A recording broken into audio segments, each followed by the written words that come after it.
Hello, and welcome to The Picture, a Koch Industry Spotlight series offering a look at the transformational and inspirational stories happening right here in Wichita. I'm Melissa Scheffler. Imagine spending more than 2 decades behind bars for a crime you didn't commit. That's exactly what happened to Ricky Kidd when he was sentenced to life in prison without parole in 1997. But with help from the Midwest Innocence Project, an organization Koch supports with pro bono legal assistance, Ricky managed to win back his freedom in 2019. Listen, as Ricky tells our own Jeremy Jaso his story of overcoming injustice. What were your thoughts running through your head when you heard the words life without parole?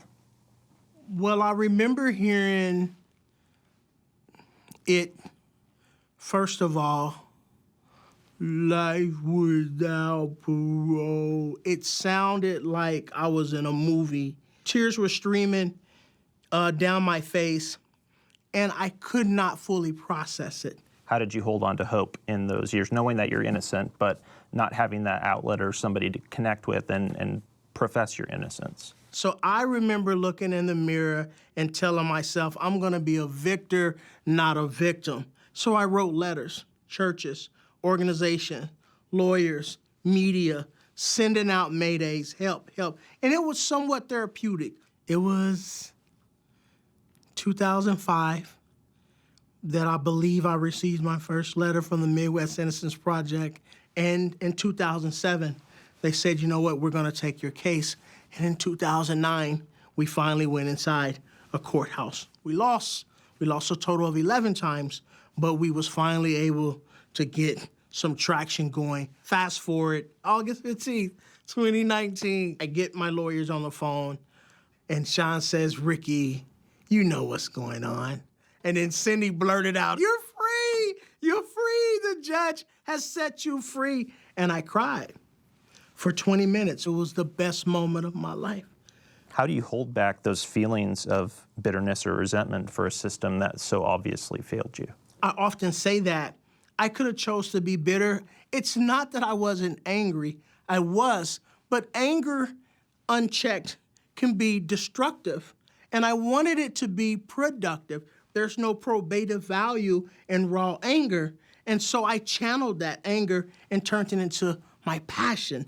Talk to me about the role today that you play with the Midwest Innocence Project and how you're able to work to give hope to others for an organization that, helped give you hope. It's an honor to be a part of the Midwest Innocence Project staff, serving as our community engagement officer. We work with prosecutors locally and abroad to help change things on the front end, policies and procedures that can prevent wrongful convictions in the first place. It feels like my pain, everything I went through, it groomed and shaped me for this opportunity, and I'm taking full advantage of it. Who is Ricky Kidd today? Gandhi said, my life is my message. It's powerful. And so who is Ricky Kidd? I am those things and the manifestation. I am hope. I am inspiration, and I am you. While Koch attorneys weren't directly involved in Ricky's case, more than 90 Koch attorneys and employees, along with about 40 attorneys from Koch partner firms, are actively working on case reviews for the Midwest Innocence Project. But it wasn't so long ago that even this level of pro bono support was, itself, legally impossible. When we return from the break, we'll hear from Koch General Counsel Ray Jeffroy about how the Koch Pro Bono initiative began and why it all started with a trip to the Kansas Supreme Court. Welcome back to The Picture. As I mentioned before the break, it wasn't always possible for Koch attorneys to provide legal support to others outside the company. To understand what it took to make Koch's Pro Bono initiative a reality, we spoke with Koch General Counsel Ray Jeffroy. Here's what he had to say. Can you explain to us why was the Pro Bono initiative created here at Koch Industries? It started back in 2018, and Koch had done a lot of work on criminal justice reform, but it was all in D.C. And there was a number of us, lawyers, who wanted to do something that was supportive of that and consistent, but to do it in our hometown. And so that's where we came around to, how can we help our community? And how can we be a preferred partner to Wichita? And we realized that 80% of our lawyers in Wichita are licensed in a different state. That presented a problem for the legal team because in the state of Kansas, Koch's attorneys were only licensed to provide legal services to the company. I actually went to Charles and to Dave Robertson and asked them, are you okay with us challenging these licensure rules in which we're going to have to go and petition the Kansas Supreme Court? They were totally supportive of it because it goes hand in glove in what we talk about in breaking barriers. And we went up to Topeka, made the argument, and then the Supreme Court changed rules. And that was really key to the success of this initiative. No question about it. If it weren't for that, we wouldn't have been able to do what we're doing now. But Koch isn't doing it alone. The company has tapped into its network of partner law firms across the country for additional assistance and mutual benefit. We've had firms come back to us and say, you know what, I am going to commit 10,000 hours to the projects that Koch Industries is focused on. It's mutually beneficial not only to the people in the pro bono program who are our clients, but then it's also mutually beneficial to our law firms and to us. So I'm in the process of going through all the records right now. This is important. This is important to be a preferred partner. We benefited individually as people, not as employees, and it's the right thing to do. To hear folks talk about that and how you've impacted their lives in just a small way is pretty profound. Next up, we'll hear from two members of Ray's legal team who were quick to volunteer their time for the pro bono initiative once Koch received the green light. That's coming up in just a few minutes. Logan Overman and Monica Roth are two Koch employees with different backgrounds and roles, but the same drive to put their skills to work for the benefit of others. One's an attorney, the other's an executive legal assistant. Both are equally passionate about pro bono causes Koch supports. We sat down with Logan and Monica to hear why this work is so important and learn what keeps them going.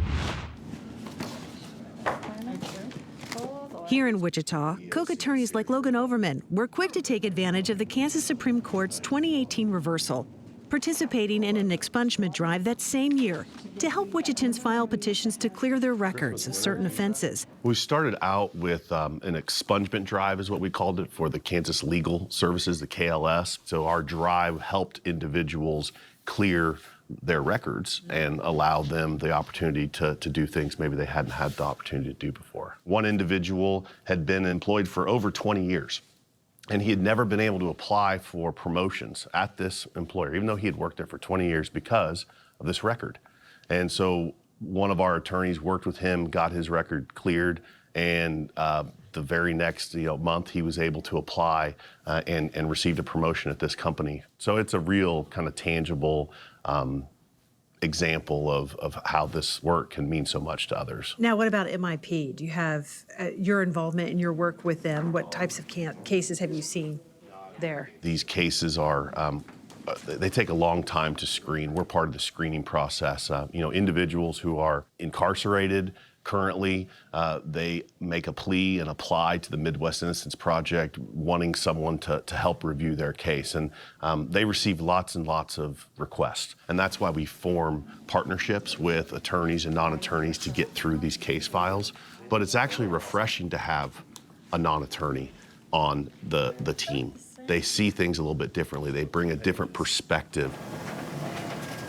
One of these non-attorneys who has stepped up to help screen cases is Monica Roth, an executive legal assistant at Koch. In my previous role, I worked as a public policy specialist in criminal justice reform, and that initiative was designed around making our criminal justice system more fair and equitable for everyone, but particularly the least advantaged in our society. We see this as a great opportunity to review these cases so that when MIP gets it, they are spending their time and resources and energy focusing on those cases that truly have a chance to see someone exonerated.